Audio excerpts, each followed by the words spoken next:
расстрелял.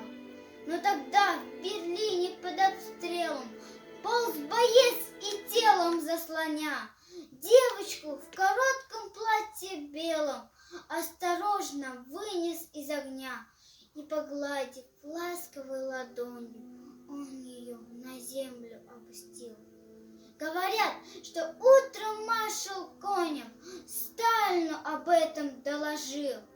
Скольким детям возвратили детство, подарили радость и весну рядовые армии советской, люди, победившие войну.